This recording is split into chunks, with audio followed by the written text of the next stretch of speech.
Who rules the world? The truth will surprise you. There are countless elaborate conspiracy theories about who rules the world, making our lives a misery. All sorts of secretive groups are pointed at, from the Jewry to the Illuminati and freemasons, to the CIA, to billionaires and corporations, to the World Bank, the International Monetary Fund, the World Economic Forum, the New World Order, and many more.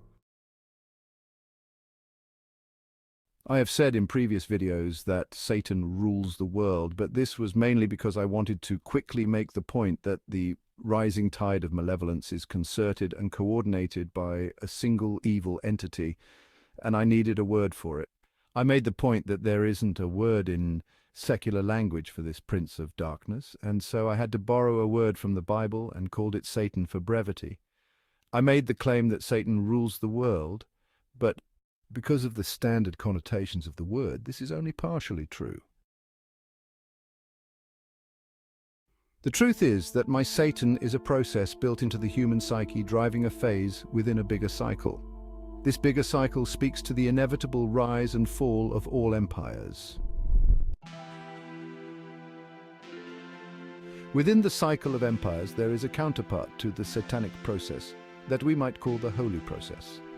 The holy process is characterized by equality, togetherness, good mental health, obedience, cooperation, and most holy of all, a high rate of population growth. On the other hand, the satanic process is characterized by inequality, separation, poor mental health, disobedience, disruption, societal stratification, and if unchecked, most satanic of all, population decline. Disruption happens to be the vital ingredient of human flourishing. But to have it, we have to accept all the negativity that comes with it. Without disruption, there is no new technology at all, and we remain nothing better than walking apes with a few sticks and stones. The problem is, the shame-based striving that brings about the tech is also what ends up bringing about social injustice and eventually population decline. At the point when the middle class becomes oppressed, there is always a revolution, and thus the cycle of boom and bust. So, what is the mechanism driving this constant birth and death of empires? The answer lies in recognizing the dichotomy between the two main entities within the human brain, the limbic system and the neocortex. Our limbic system is the primal ape brain and resembles the brain of a chimpanzee. Our neocortex we can think of as the higher human brain and is evolutionarily more recent. Chimpanzee society is characterized by hate, revenge, and constant adversity. Human society, on the other hand, is characterized by love, forgiveness, and cooperation. Our primal ape brain is better adapted to times of scarcity. This is because the habitat of chimps is full to capacity with chimps, and to make matters worse is shrinking. Our higher neocortex is better adapted to times of abundance.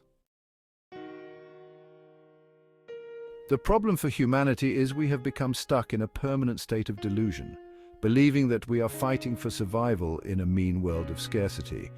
Our collective state of consciousness is descending to the bottom rung of abject shame, and we increasingly elect to opt out of the gene pool. Population decline leaves the tribe vulnerable to either revolution or invasion. The evidence for this is population decline despite an abundance of technology that could keep us flourishing.